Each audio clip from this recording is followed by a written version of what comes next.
How's it going, guys? Welcome to the Bows. Today I'm going to be talking about the main event at UFC 259, Israel Adesanya versus Jan Blachowicz. Right now, the odds for this fight are in favor of Adesanya, with Adesanya as a minus 275 favorite and Jan as a plus 215 underdog. So who wins, and how do they get it done? Does Jan really have a chance? A lot of people are counting him out. Let's start by looking at their strengths. So Jan has 35 pro MMA fights, is a BJJ black belt, and of course has that legendary Polish power. Adesanya is very quick, extremely precise in his striking, and a master of distance control. What are some of the paths for victory for both guys? How could this play out?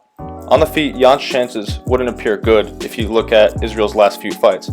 If Jan blitzes forward like Whitaker did against Israel, I could see Israel catching him when he comes in. And if he sits back and waits to counter like Romero and Costa were attempting to do, Israel is going to pick him apart from the outside. Jan has big power, similar to Romero, but is nowhere as explosive, so it might be harder for him to close that distance. So why is this fight going to end up any differently? What gives Jan a chance? Although it does not mean everything, it is important to point out that Jan's reach is substantially longer than both Romero's and Costa's. Jan's reach is only 2 inches shorter than Israel's, 78 to Israel's 80. And the leg reach shows a similar metric. Romero has a 7-inch reach disadvantage and Costa has an 8-inch reach disadvantage.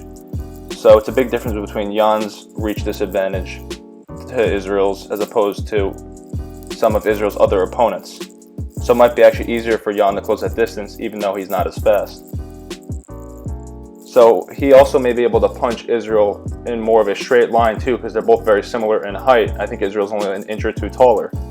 So the punch can be straighter. You don't have to reach up as high to hit the guy in the head with the punches or the kicks. Jan's grappling game is also pretty good. I wouldn't be surprised to see Jan set up a takedown with his strikes. However, Israel's takedown defense is also very solid. For Jan to win, he's going to have to make this a real mixed martial arts fight. He's going to have to really mix it up, threaten takedowns constantly, keep Israel guessing, and also make it a grimy fight. Punches from the clinch and punches when breaking out of the clinch like he did with Rockhold, stuff like that. We saw Gaslam mixed it up really well against Izzy, and that was Israel's toughest fight by far, and a very close fight. Jan is quite stationary but also defensively sound and durable.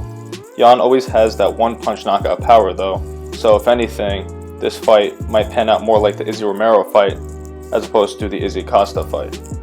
Izzy has to be more cautious with these guys like Romero and Jan. They have true one-punch knockout power.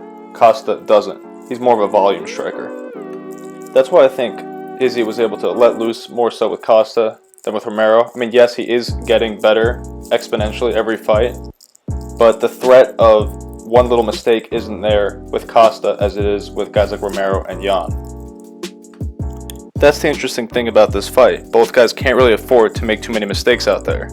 Izzy showed the ability to put away guys quickly multiple times. He's just so advanced on the feet, it's pretty much crazy. It's ridiculous how good he is on the feet. But Jan literally needs to capitalize on one mistake to win the fight. Unfortunately for him, he's fighting one of the most disciplined and technically sound fighters in the history of the sport. Alright guys, so that's all I got today. Subscribe, leave a like, and let me know what you think in the comments below. Till next time, peace.